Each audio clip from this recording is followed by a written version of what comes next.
Good morning to all, सभी को नमस्कार। आज के इस वीडियो के अंदर बात करेंगे नर्सिंग प्रोसेस का पार्ट सेकंड, जिसके अंतर्गत अपन बात करेंगे assessment, planning, diagnosis, planning, implementation और इवैल्यूएशन के बारे में बात करेंगे। हर प्रकार के स्टेप है जिसके अंदर एक एक स्टेप के बारे में आज के इस वीडियो के अंदर कंप्लीट बात करेंगे। वीडियो थोड़ा सा लंबा हो सकता है, कोई दिक्कत नहीं है, परंतु एक में स्टेप बाय स्टेप आपको किस में क्या करना है, क्या किया जाता है, किस प्रकार से करेंगे नर्सिंग प्रोसेस के अंदर, किस प्रकार से फेस है जो स्टेप है उसका यूज किया जाता है, उसके बारे में बात करेंगे। मेरे बच्चों पीडीएफ है, आपको एप्लीकेशन के अंदर मैंने अपलोड कर दिया है। आपके एप्लीकेशन जिसके अंदर कौन सी एप्लीकेशन है? कैपी नर्सिंग ऐप, ये एप्लीकेशन है। प्ले स्टोर में जाकर के डाउनलोड कर सकते हैं। साथ ही साथ में आप लोगों को पेड क्लासेस ज्वाइन करना है। 9470481681, ये मेरे व्हाट्सएप नंबर है। इस पे आपका नाम, कॉलेज का नाम लिख करके भेजें। मैं प्रोस्पेक्टस भेजूंगा और उसके बाद में आपको क्लास के अंदर ऐड कर दिया जाएगा, जिसके अंतर्गत एक सिस्टमेटिक तरीके से संपूर्ण पढ़ाई होगी। अंडरस्टैंड? देखिएगा, नर्सिंग प्रोसेस के अंदर स्टेप के बारे में बात करते हैं। प्रीवियस क्लास के अंदर अपन ये बात किए थे कि नर्सिंग प्रोसेस का डेफिनेशन क्या है, मीनिंग्स क्या है, एक बेसिक इंट्रोडक्शन के बारे में बात किया। साथ ही साथ में उनके क्या उद्देश्य होते हैं, क्या विशेषता होती है, क्या लाभ होते हैं, उनके बारे में बात किए। 5 स्टेप कौन कौन से होते हैं उनके बारे में भी बेसिक बात कर लिया था। आज अपन बात करेंगे कि असेसमेंट वाला जो फर्स्ट स्टेप है उसके अंदर क्या किया जाता है, डायग्नोसिस है उसके अंदर क्या क्या करेंगे, प्लानिंग है प्लानिंग के अंदर क्या करेंगे, प्लान कैसे करेंगे, उसके बाद में इंप्लीमेंटेशन मतलब मरीज के ऊपर कैसे केयर करेंगे, क्या क्या देखना होगा, और लास्ट में दी गई दवाइयां, उनका किया गया केयर, की गई देखभाल, जिसके अंदर क्या उसका रिजल्ट निकला, उसके बारे में बात करेंगे। अंडरस्टैंड? ये बात आपको समझ में आ गया? तो सबसे पहले बच्चों असेसमेंट वाला हेडिंग डालिएगा, असेसमेंट। राइट, क्वेश्चन के बारे में बात करें कि एग्जाम के अंदर ये क्वेश्चन किस टाइप के आते हैं। मैं कहूं कि असेसमेंट है, सॉरी नर्सिंग प्रोसेस है, वो 15 नंबर का क्वेश्चन है, बहुत इंपॉर्टेंट है। ये वीवीआई के अंदर रहेगा, जिसके अंतर्गत आपको सारी डिटेल लिखना होगा। 5 नंबर का असेसमेंट है, प्लानिंग है, डायग्नोसिस है, इवैल्यूएशन है। 5 नंबर का एक समरी के रूप में, शॉर्ट नोट्स के रूप में भी क्वेश्चन एग्जाम के अंदर देखने को मिलते हैं। साथ ही साथ में यदि मैं कहूं कि एक हॉस्पिटल व्यू के दौरान देखा जाए या एक इंटरव्यू के अंदर देखा जाए कि इनके अंदर से बहुत सारे ऐसे क्वेश्चन हैं जो एग्जामिनर पूछता है और उसकी जानकारी आप लोगों को होनी जरूरी है। तो इस प्रकार से 1 वे लाइन का क्वेश्चन हो, फिल इन द ब्लैंक्स हो, ट्रू फॉल्स हो, इनके अंदर से भी क्वेश्चन कई बार बनते हैं। इसका मतलब है कि ये बहुत इंपॉर्टेंट है। देखिए, असेसमेंट नर्सिंग प्रक्रिया का सबसे शुरुआती चरण होता है। पहली लाइन बहुत ही इंपॉर्टेंट है बच्चों, सबसे शुरुआती चरण होता है। A first step of the nursing process कौन सा है? असेसमेंट है, ध्यान रखना है। इसके अंतर्गत नर्स अथवा समुदाय से सावधानी पूर्वक एवं तर्क संगत तरीके से आंकड़े एकत्रित करती है, जो कि रोगी के स्वास्थ्य संबंधी समस्या क्या है, what is the problem, what is the requirement, क्या उनको आवश्यकता है उसका पता करने में सहायता करते हैं। आकलन नर्सिंग प्रक्रिया का एक महत्वपूर्ण चरण होता है। आकलन है वो एक महत्वपूर्ण चरण होता है जिस पर संपूर्ण नर्सिंग प्रक्रिया टिकी होती है। इस कार्य को करने वाली नर्स को दक्ष एवं विवेकपूर्ण निर्णय लेने वाली होनी चाहिए। एक असेसमेंट एक ऐसा प्रक्रिया है, एक फर्स्ट स्टेप होता है, पहली कहानी। दूसरा है कि जब मरीज हॉस्पिटल के अंदर आता है तो उसका आकलन किया जाता है, जिससे यह मालूम पड़ता है कि मरीज की क्या प्रॉब्लम है, मरीज को क्या जरूरत है, उसके बारे में मालूम पड़ता है। इस प्रकार से किया जाने वाला असेसमेंट है मरीज के लिए बहुत ही इंपॉर्टेंट है, मरीज का हेल्थ का प्रमोशन के लिए बहुत सहायक है।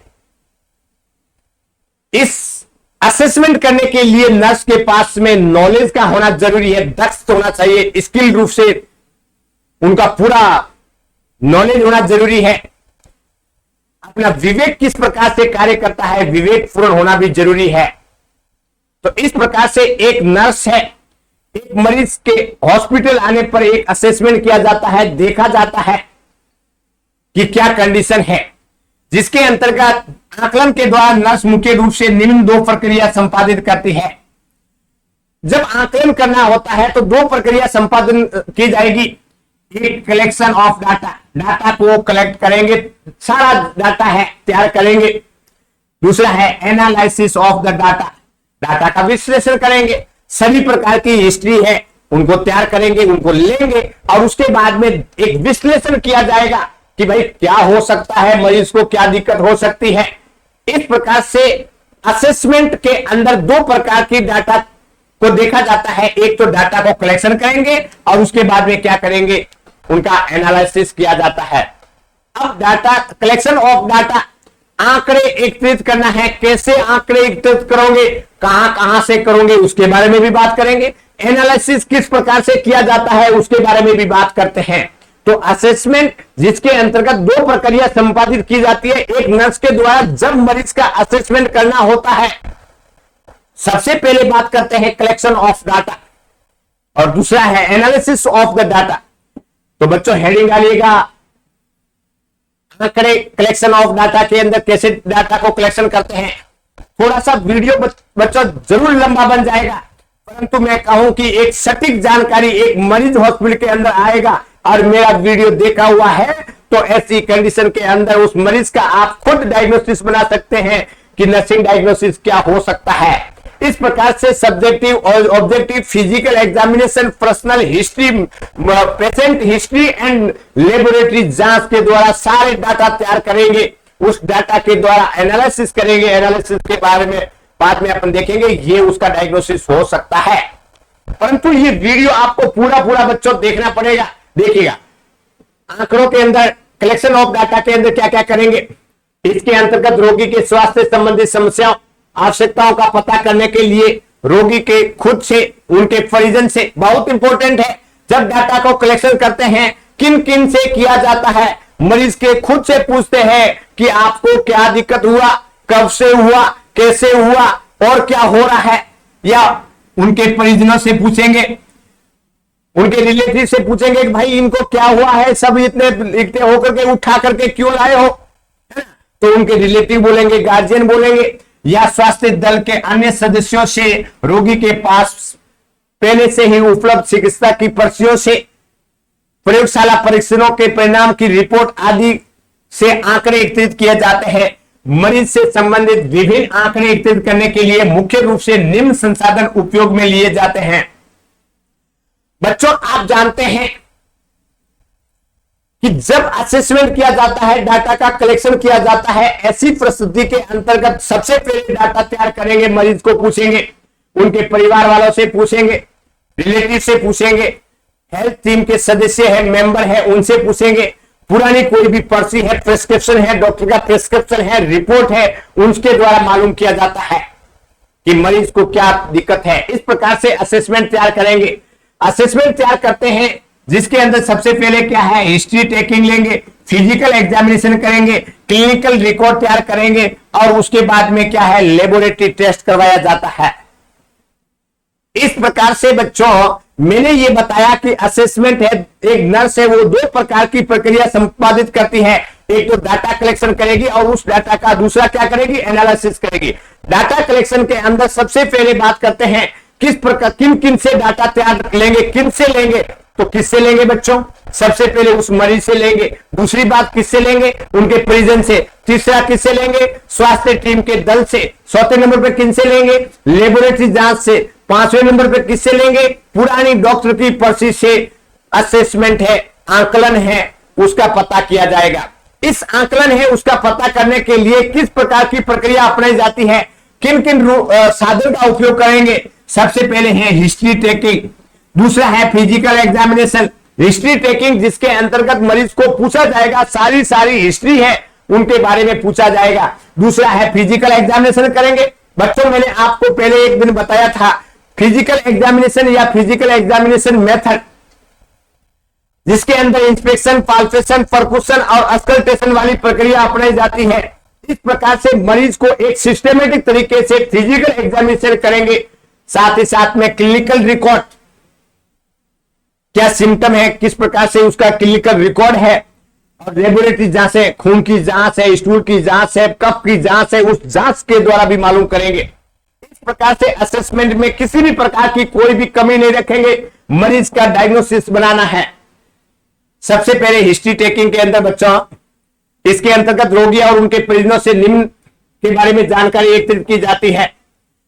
सबसे पहले हिस्ट्री टेकिंग के अंदर आइडेंटिफिकेशन डाटा लिखिएगा। आइडेंटिफिकेशन डाटा जैसे कि नाम, पिता का नाम, पति का नाम, उम्र, धर्म, वैवाहिक स्थिति, व्यवसाय आदि, ये सारे आइडेंटिफिकेशन डाटा के अंदर पूछेंगे। ये पूछना जरूरी होता है क्योंकि आप जानते हैं कि हॉस्पिटल के अंदर एक नाम के बहुत सारे पेशेंट आते हैं, तो सबसे पहले आइडेंटिफिकेशन डाटा तैयार करते हैं। वर्तमान में मौजूद मेडिकल और सर्जिकल बीमारी की history, medical history, surgical history, क्या कोई मरीज है वो दवाई ले रहा है, क्या कोई सर्जरी करवाया है, उसकी हिस्ट्री के बारे में पूछेंगे। पूर्व में हुई मेडिकल हिस्ट्री और सर्जिकल हिस्ट्री, पहले कोई भी ऑपरेशन करवाया था, पहले कोई दवाई चल रही थी कि नहीं चल रही थी, उनको पूछेंगे। मरीज बोलेंगे ना मेरे को तो कभी भी ऐसा कुछ नहीं हुआ, या यदि हुआ है तो मरीज बोलेगा मेरे को ऐसा हुआ था। अंडरस्टैंड। उसके बाद में ऑब्स्टेट्रिकल हिस्ट्री, यदि फीमेल है तो डिलीवरी के बारे में पूछेंगे। कोई ऐसी प्रॉब्लम, गायनेकोलॉजिकल प्रॉब्लम है, उसके बारे में पूछेंगे। फैमिली हिस्ट्री, जिसके अंदर आपके घर में कोई किसी भी प्रकार की ऐसी बीमारी है, कैंसर जैसा है, डायबिटीज मेलाइटस है, हार्ट की बीमारी है, तो इस प्रकार से उनके फैमिली हिस्ट्री पूछेंगे। पर्सनल हिस्ट्री, खान पान रिलेटेड, लाइफ स्टाइल, एल्कोहल फेल्कोहल, क्या ले रहे हैं, धूम्रपान, सिगरेट पी रहे नहीं पी रहे हैं, खैनी खा रहा है नहीं खा रहा है, ये पर्सनल हिस्ट्री के अंदर बच्चों रहेगा। उसके बाद में सोशियो इकोनॉमिकल हिस्ट्री, सामाजिक आर्थिक स्थिति, किस प्रकार के समाज में रह रहे हैं, क्या वातावरण है, क्या एनवायरमेंटल है। साथ ही साथ अपन ये बात करेंगे कि खान पान, बैलेंस डाइट वाइट क्या है, इकोनॉमिकल स्टेटस क्या है, क्या काम कर रहा है, उनका लेवल क्या है, उसके बारे में बात करेंगे। तो इस प्रकार से बच्चों हिस्ट्री कलेक्शन के अंदर आइडेंटिफिकेशन डाटा, पहले और बाद में कोई सर्जरी है, कोई मेडिकल सर्जिकल हिस्ट्री है, उसके बारे में बात करेंगे। पारिवारिक हिस्ट्री के बारे में बात करेंगे, पर्सनल हिस्ट्री के बारे में बात करेंगे, और सोशियो इकोनॉमिकल स्टेटस को देखा जाएगा, जांच पड़ताल करते हैं। इस प्रकार से बच्चों हिस्ट्री कलेक्शन के अंदर अपन इतनी बातें करेंगे। अरे भाई आपको समझ में आ रहा है कि नहीं आ रहा है? आइए तो कमेंट्स कीजिए, लाइक शेयर एंड सब्सक्राइब करना न भूलें। ऐसे ऐसे बहुत सारे वीडियो जो एप्लीकेशन के ऊपर एक सिस्टमेटिक तरीके से यूनिट वाइज, चैप्टर वाइज आपको अवेलेबल रहेगा। नेक्स्ट बात करते हैं बच्चों फिजिकल एग्जामिनेशन। शारीरिक परीक्षण के दौरान रोगी का सिर से पांव तक, हेड टू टो एग्जामिनेशन बोलते हैं बच्चों, ध्यान रखना, head to toe examination important है। कर असामान्य स्थिति का पता लगाया जाता है। इस दौरान आवश्यकता अनुसार संपूर्ण शरीर या शरीर के किसी विशेष भाग का विस्तृत परीक्षण किया जाता है। बच्चों आप जानते हैं कि फिजिकल एग्जामिनेशन वह एग्जामिनेशन जिसे कपाल से लेकर के पांव तक की प्रक्रिया पूरा एक सिस्टमेटिक तरीके से एग्जामिनेशन किया जाता है। प्रीवियस क्लास जिसमें मैंने आपको फिजिकल एग्जामिनेशन मेथड के बारे में बताया था, पूरा डिटेल के साथ में बताया हुआ है, और हेड टू टो कैसे एग्जामिनेशन करते हैं, कौन कौन से पार्ट से क्या क्या देखा जाता है, एग्जामिनेशन किया जाता है, उसके बारे में भी बताया हुआ है। इसके बारे में डिटेल के साथ में वीडियो है, ठीक है। दूसरा है मेथड के बारे में बात करते हैं कि फिजिकल एग्जामिनेशन के मेथड के बारे में बात करें तो कौन कौन से मेथड है जिसके अंदर इंस्पेक्शन, जिसमें देखा जाता है, जिसमें क्या है देखा जाता है, मरीज को देखा जाता है, देखने से मालूम होता है कि मरीज की क्या कंडीशन है। इनके अंदर ऑब्जेक्टिव डाटा तैयार किए जाते हैं। देख करके क्या कोई शरीर के ऊपर कोई घाव है, क्या कोई रेसेज है, मरीज के ऊपर पसीना क्या है, फेशियल एक्सप्रेशन देखा जाता है, क्या कंडीशन है। अंडरस्टैंड। दूसरी बात करते हैं इंस्पेक्शन में हो गया। उसके बाद में पाल्पेशन। बच्चों आप जानते हैं कि जब मरीज आता है, जब डॉक्टर उसको लेटा देते हैं एग्जामिनेशन टेबल पे, उसके बाद में पेट को इस प्रकार से रगड़ते हैं, घिसते हैं, इस प्रकार से देखते हैं, है ना, इस प्रकार से हिलाते हैं। क्यों हिलाते हैं, क्या कारण है, क्या कोई भी ऑर्गन है वो बॉडी के अंदर क्या हुआ है, इनलार्जमेंट हुआ है या नहीं हुआ है, यदि हुआ है तो क्या कंडीशन है, किस जगह पे है, क्या क्या देखने को मिलता है, उसके बारे में बात करते हैं। तो पाल्पेट करना, पाल्पेट करना। उसके बाद में परक्यूशन, परक्यूशन हैमर, एक तो हथौड़ा होता है, उस हथौड़े से क्या करते हैं, करते हैं, ट्रैपिंग किया जाता है, ट्रैपिंग किया जाता है, थपथपाया जाता है, या इस प्रकार से हथौड़े से नहीं करना है तो एक हाथ अपने यहां पे रखेंगे और उसके बाद में दूसरे हाथ से क्या करेंगे, इस प्रकार से टक टक टक टक करके हार्ट की साउंड, किस प्रकार से साउंड आ रही है, हार्ट की साउंड नहीं, किस प्रकार का आवाज है, साउंड है, वो देखने को मिलता है। आप जानते हैं कि बॉडी के अंदर होने वाले जो किस, यदि उसमें कोई भराव वाली कंडीशन है, उस कंडीशन में साउंड दूसरा आएगा, नहीं आएगा। तो इस प्रकार से, इस प्रकार के टक टक करते हैं, ट्रेसिंग करते हैं थोड़े परक्यूशन हैमर के द्वारा, जिसको क्या बोलते हैं, परक्यूशन। उसके बाद में अस्कल्टेशन, जिसमें स्टेथोस्कोप,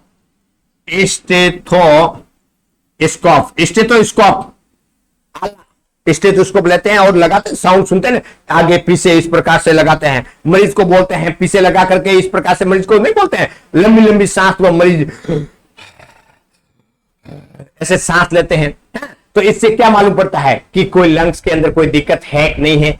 हार्ट पे लगाते हैं तो फेफड़ों सॉरी हार्ट की प्रॉब्लम है कि नहीं है, वाल्व प्रॉपर रूप से कार्य कर रहे कि नहीं है, कार्डियक परफ्यूजन क्या है, कार्डियक आउटपुट क्या है, तो उसको देखने के लिए, साउंड को देखने के लिए नॉर्मल है या एबनॉर्मल है ना, वोवेल साउंड को देख लेंगे या पेट पे लगाएंगे और उसके बाद में देखेंगे पेट में कोई बुलबुले है या ऐसा गुटरुगु हो रहा है, उसको देखा जाता है। तो इस प्रकार से वोवेल साउंड को देखने के लिए, हार्ट की साउंड को देखने के लिए, लंग्स की साउंड को देखने के लिए, नॉर्मल है या एबनॉर्मल है, उसको देखने के लिए एक अस्कल्टेशन प्रक्रिया अपनाई जाती है।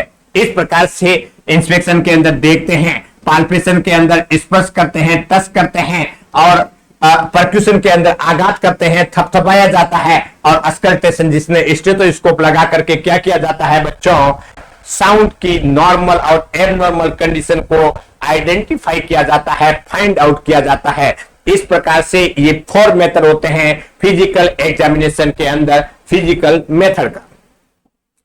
क्लिनिकल रिकॉर्ड्स, रोगी संबंधित उपलब्ध विभिन्न क्लिनिकल रिकॉर्ड भी रोगी के स्वास्थ्य की स्थिति के बारे में विभिन्न सूचनाएं प्रदान करता है, क्लिनिकल रिकॉर्ड्स होते हैं। दूसरा है प्रयोगशाला लेबोरेटरी जांच, जिसमें कौन कौन सी जांच करेंगे बच्चों, ब्लड की जांच करते हैं, देखिएगा सबसे पहले है खून की जांच, करो भाई खून की जांच, जैसे नहीं बोलते हैं आजकल तो मरीज भी बोलते हैं कि डॉक्टर साहब थोड़ा कमजोरी हो गया है, खून की जांच लिख लीजिए, क्योंकि सरकारी के अंदर तो क्या होता है, फ्री होता है। तो ब्लड एग्जामिनेशन जिसके अंदर हीमोग्लोबिन देखेंगे, टीएलसी देखेंगे, डीएलसी देखेंगे, ईआरएस देखेंगे, ब्लड शुगर देखेंगे, सीरम इलेक्ट्रोलाइट देखेंगे, सीरम यूरिया देखेंगे, सीरम यूरिक एसिड देखेंगे, serum electrolyte level, malaria parasite, SGGT, SGPT, SGOT होता है, सॉरी एसजीओटी और SGPT, Widal test, VDRL test, ये सारे ब्लड टेस्ट के अंदर भेजेंगे। मरीज आया, डाटा तैयार किया, उसके बाद में एक क्या किया, लेबोरेटरी टेस्ट के लिए खून की जांच भेज दी, जिसमें सीबीसी लिख दीजिएगा, सीबीसी, या कोई टाइफाइड वाला है, मलेरिया है तो उसको मलेरिया किट के लिए यूरिन सैंपल भेज दीजिए, सॉरी ब्लड सैंपल भेज देना है। उसके बाद में बात करेंगे यूरिन एग्जामिनेशन, जिसमें amount, colour, pH, specific gravity, appearance, RBC, पस सेल, बैक्टीरिया आदि की उपस्थिति है या नहीं है, उसको देखने के लिए क्या करते हैं, पेशाब भेजेंगे, पेशाब का सैंपल लेंगे। उसके बाद में स्टूल एग्जामिनेशन, मल है उसको भेजते हैं, कई प्रकार के माइक्रो ऑर्गेनिज्म होते हैं जो स्टूल के अंदर होते हैं, उसे बीमारी का मालूम किया जाता है। उसके बाद में स्पुटम एग्जामिनेशन, यह एक आवश्यक नहीं है कि ये एक रोगी में उक्त सभी टेस्ट करवाए जाए, उनके एबनॉर्मल फीचर के आधार पर ये उसे किसी बीमारी के होने की संभावना के आधार पर इनमें से कुछ संबंधित टेस्ट करवाए जा सकते हैं। परीक्षणों की रिपोर्ट रोगी से संबंध में महत्वपूर्ण सूचनाएं प्रदान करती है। बच्चों, मेरे कहने का मतलब ये हुआ कि मेरे जो अभी जो जैसे बताइए सारा नहीं भेजना है, असेसमेंट करेंगे, अपन को जो लगेगा उसके अकॉर्डिंग क्या करेंगे, अपन जांच भेजेंगे। तो इस प्रकार से बच्चों डाटा कलेक्शन, जिसके अंतर्गत अपने पूरी बातें की, डाटा कलेक्शन के लिए कैसे कैसे करते हैं, क्या क्या पैरामीटर्स होते हैं, उसके बारे में बात किए। अब डाटा कलेक्शन हो गया। कलेक्शन ऑफ डाटा के बाद में दूसरा स्टेप था असेसमेंट के अंदर क्या है, एनालिसिस करना। तो एनालिसिस ऑफ द डाटा कैसे एनालिसिस करते हैं देखिएगा। अब विभिन्न स्रोतों से प्राप्त आंकड़ों का विश्लेषण कर रोगी की वास्तविक समस्याओं और संभावित समस्याओं का पता लगाया जाता है। वास्तविक समस्याएं वे समस्या होती है जो रोगी के आकलन के समय उपस्थित होती है, और संभावित समस्या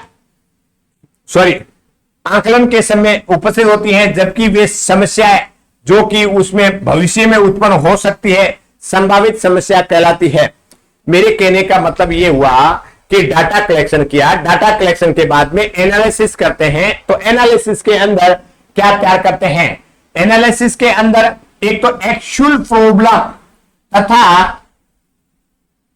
प्रॉब्लम और एक पोटेंशियल प्रॉब्लम। एक्चुअल प्रॉब्लम वो प्रॉब्लम जो मरीज को है, उसको अभी दिक्कत है, एक्चुअल प्रॉब्लम है, और पोटेंशियल प्रॉब्लम जो फ्यूचर के अंदर होने की संभावना होती है, उसके बारे में डाटा तैयार किए जाते हैं, एनालिसिस करते हैं। आंकड़ों का कलेक्शन एकत्रित कर वाली अवस्थाओं का इस तरह विश्लेषण के दौरान भी नर्स का एक दक्ष, विवेकपूर्ण निर्णय लेने वाली और दूरदर्शी होना अति आवश्यक है। इस प्रकार से डाटा कलेक्शन के बाद में डाटा एनालिसिस करते हैं, तो एक नर्स के पास में नॉलेज, एक्सपीरियंस, अनुभव, दूरदर्शी का होना जरूरी है, विवेकपूर्ण अपना ज्ञान होना जरूरी है। इससे क्या है, एनालिसिस करेगी। ये बहुत इंपॉर्टेंट है। यदि उकर सुकर कर दिया मरीज का ट्रीटमेंट चेंज हो जाएगा, क्योंकि डायग्नोसिस बनाना है, एनालिसिस करना है। और एनालिसिस कौन करेगा, जो नर्सिंग में एडमिशन लिया शुरुआत में पहले दिन वो करेगा? नहीं, उनके पास में क्या है, एक रजिस्टर्ड नर्स होती है जिसके अंदर डिप्लोमा या डिग्री सर्टिफिकेट होगा, जिनके अंदर स्किल का पूरा नॉलेज होगा, विवेकपूर्ण निर्णय लेगी, उनको निर्णय लेने की क्षमता होनी चाहिए, उनके पास में अनुभव होता है और दूरदर्शी होती है कि आगे क्या हो सकता है। यदि इस प्रकार से होगा, ये है तो ये क्या हो सकता है, दूरदर्शी का होना भी जरूरी है। अंडरस्टैंड? तो इस प्रकार से बच्चों असेसमेंट के अंदर मैंने आपको डाटा कलेक्शन और एनालिसिस और इनके अंदर अलग अलग प्रकार की किस प्रकार से डाटा कलेक्शन किया जाता है और किस प्रकार से एनालिसिस किया जाता है उसके बारे में बात की। बच्चों समझ में आया कि नहीं आया? आया। नेक्स्ट बात करते हैं नर्सिंग प्रॉब्लम या नर्सिंग डायग्नोसिस। हेडिंग डालिएगा नर्सिंग। दूसरा स्टेप, थोड़ा वीडियो लंबा जरूर होगा, परंतु आपको सारी बातें बताऊंगा बच्चों। वीडियो जरूर लंबा होगा, परंतु जरूरी बताऊंगा पूरा। हरिओम हरिओम हरिओम हरिओम। नेक्स्ट हेडिंग डालिएगा नर्सिंग डायग्नोसिस।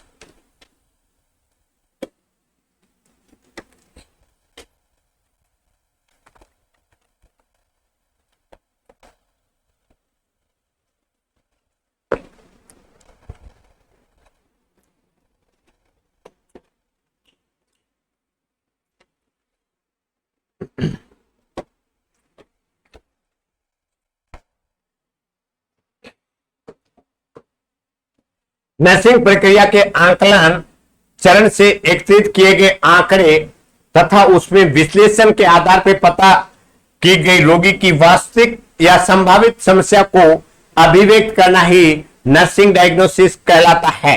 बहुत इंपॉर्टेंट है। नर्सिंग डायग्नोसिस क्या है बच्चों? आपने देखा होगा कि जब मरीज हॉस्पिटल के अंदर आते हैं उसका असेसमेंट किया जाता है, आंकलन किया जाता है। आंकलन से डाटा का एकत्रित किया जाता है, डाटा कलेक्शन करते हैं।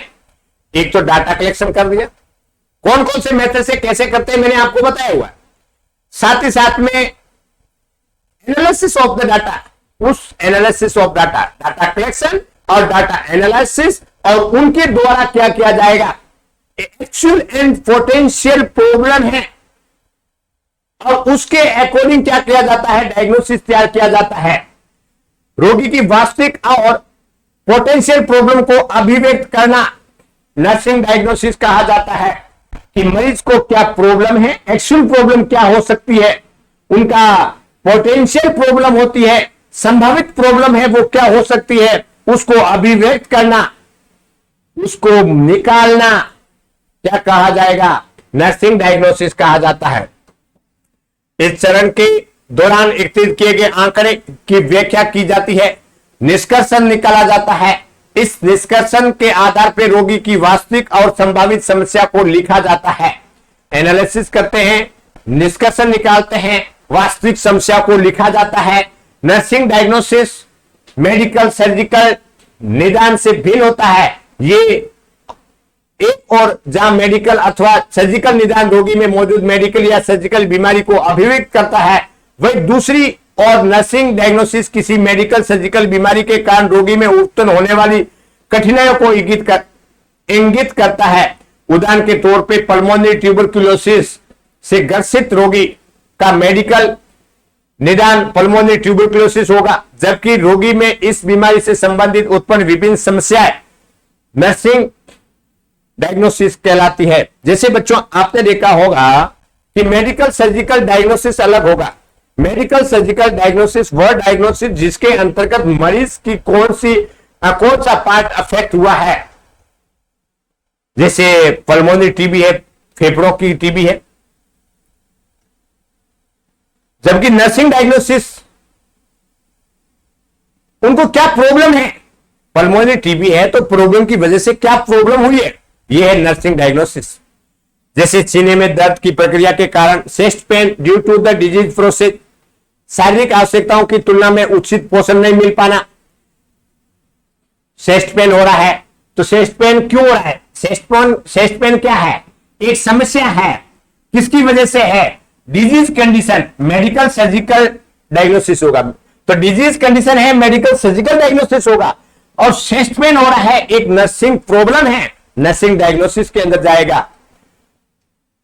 शारीरिक आवश्यकता की तुलना में उचित पोषण नहीं मिल पाना, Altered nutrition level less than the body requirement, body की खान पान की कमी की वजह से क्या होगा, मरीज को समस्या होगा, नर्सिंग डायग्नोसिस ये होगा। न कि मेरास्मस है, क्वाशियोर है, मारास्मस और क्वाशियोर है वो बीमारी है, और ये किसकी वजह से हुआ, क्या प्रॉब्लम है, ये दिखाया जाता है, इंडिकेट करता है। शरीर के तापमान का बढ़ जाना, इंक्रीज बॉडी टेम्परेचर, ये नर्सिंग डायग्नोसिस है। नॉलेज डेफिसिट, ये नर्सिंग डायग्नोसिस है। Self care deficit, anxiety, nursing निदान रोगी को प्रदान की जाने वाली नर्सिंग देखभाल योजना तथा इंप्लीमेंटेशन के लिए एक आधार प्रदान करती है। इस प्रकार से बच्चों आप जानते हैं कि नर्सिंग डायग्नोसिस जिसके अंतर्गत एक्चुअली या पोटेंशियल प्रॉब्लम है उसको देखा जाता है। नर्सिंग डायग्नोसिस जिसके अंतर्गत मरीज को क्या समस्या है, क्या प्रॉब्लम है, उसको देखा जाता है। Nursing diagnosis medical surgical diagnosis से भिन्न होता है।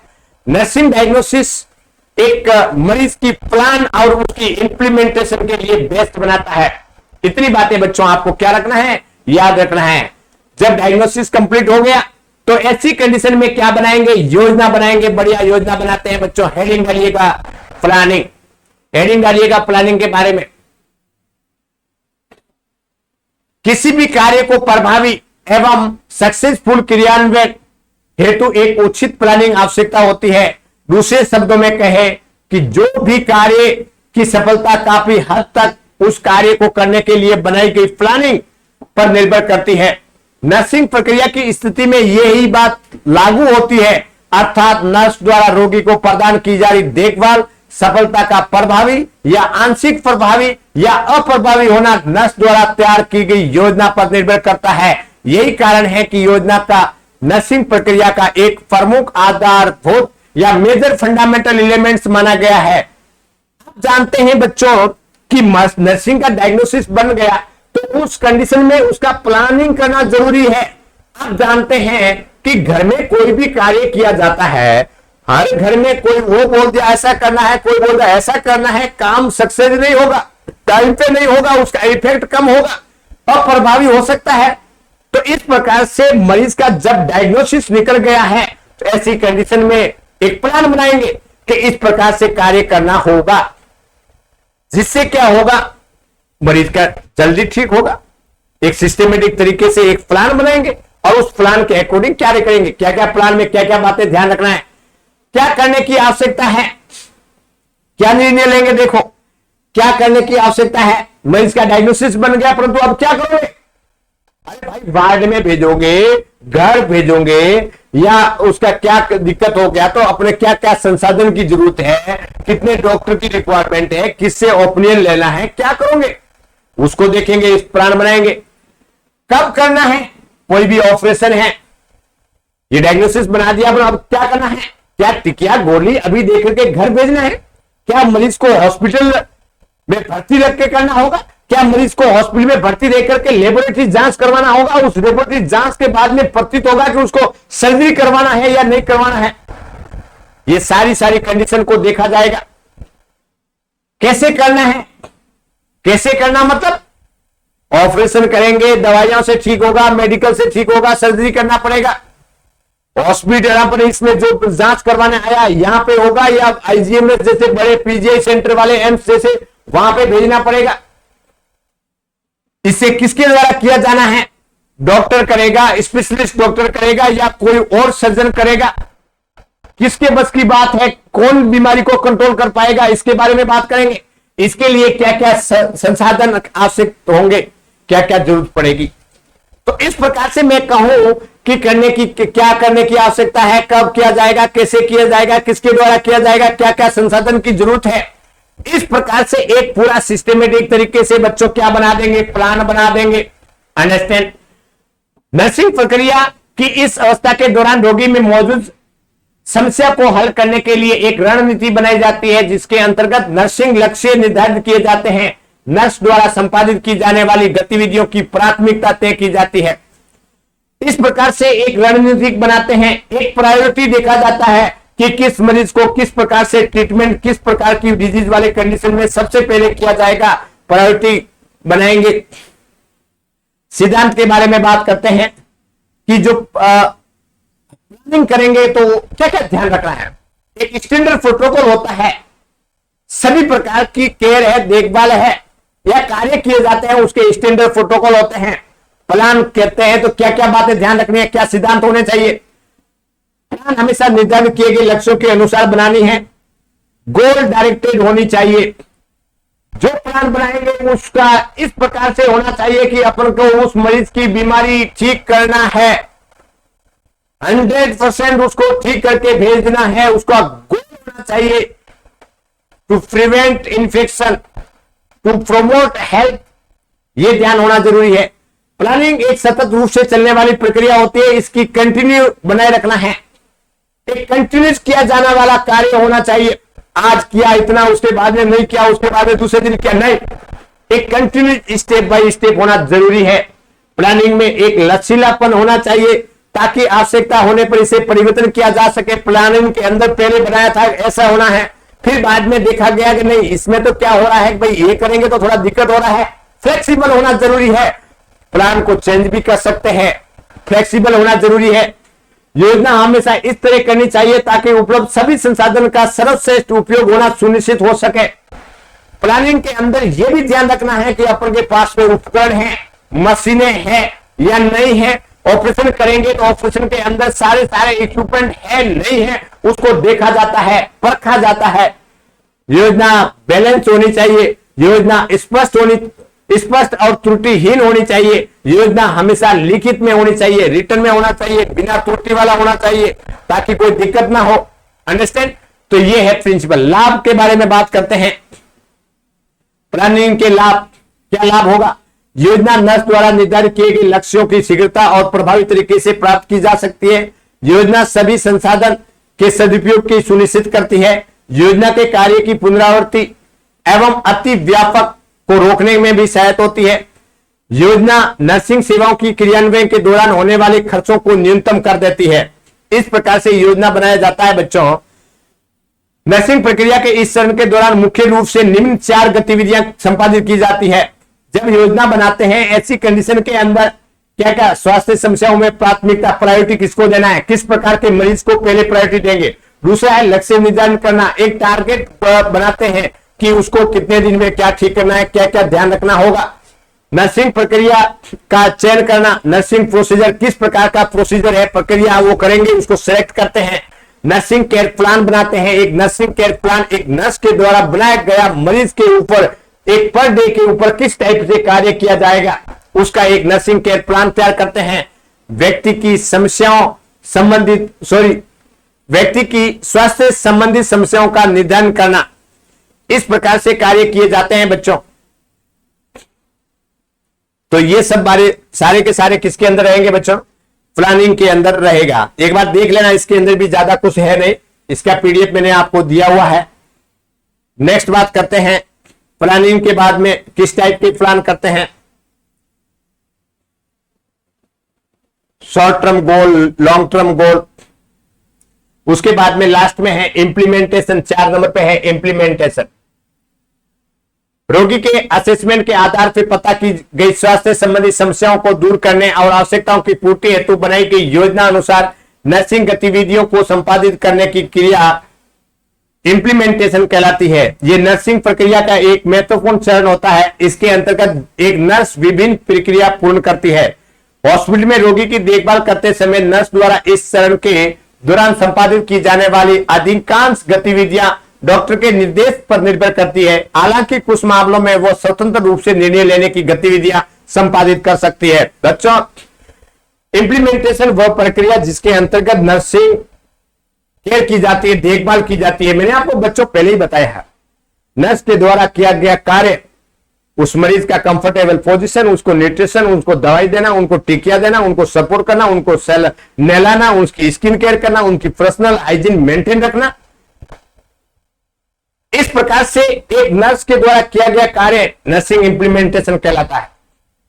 ये मोस्टली जो अधिकांश होती है नर्सिंग इंप्लीमेंटेशन होता है नर्स के ऑर्डर के डॉक्टर के आदेशानुसार किया जाता है, परंतु कई ऐसी केयर होती है जो बिना ऑर्डर या स्वतंत्र रूप से भी किया जा सकता है। ठीक है, उसके बाद में नेक्स्ट है इवैल्यूएशन। नर्सिंग प्रक्रिया का अंतिम चरण है। जैसा कि नाम से स्पष्ट हो रहा है कि इस चरण के दौरान नर्स द्वारा प्रदान की गई स्वास्थ्य सेवाएं सफल या असफल होने का मूल्यांकन किया जाता है।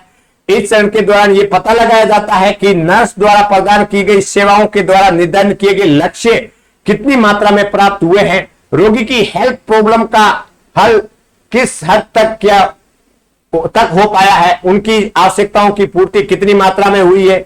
इनके साथ ही इस चरण के दौरान असेसमेंट, प्लानिंग, क्रियान्वयन वाले चरण के दौरान रखी खामियों का पता लगाने का प्रयास भी किया जाता है, ताकि आवश्यकता के अनुसार नए सिरे से रोगी की स्वास्थ्य संबंधित समस्याओं और आवश्यकताओं का पता कर नई तरह से योजना बनाई सके और रोगी को उचित नर्सिंग देखभाल प्रदान की जाए। इस प्रकार से बच्चों, मेरे कहने का मतलब यह हुआ कि इवैल्यूएशन वह कंडीशन जिसके अंतर्गत मरीज को दी जाने वाली केयर, बनाया गया केयर प्लान बनाया गया डायग्नोसिस, जिसके अंतर्गत मरीज को दवाई देते हैं। दवाई देने के बाद में उसकी केयर करने, उसकी देखभाल करने के बाद में देखा जाता है कि मरीज का क्या पॉजिटिव है या नेगेटिव है, हेल्थ का प्रमोशन हुआ है या कम और गिरावट आई है, मरीज का ठीक होना या मरीज का और सीरियस होना इवैल्यूएशन के द्वारा मालूम किया जाता है। इवैल्यूएशन जिसके अंतर्गत यह देखा जाता है कि क्या कोई जो स्टेप बनाए थे उसके अंदर कोई खामियां रही है, तो उसको नए सिरे से प्लानिंग बनाते हुए वापस अपने दूसरे सिरे से स्टार्ट करते हैं। तो इस प्रकार से इवैल्यूएशन किया जाता है। आज के इस वीडियो के अंदर असेसमेंट, डायग्नोसिस, प्लानिंग, इंप्लीमेंटेशन और इवैल्यूएशन के बारे में बात किए। आज के इस वीडियो के अंदर इतना ही। धन्यवाद।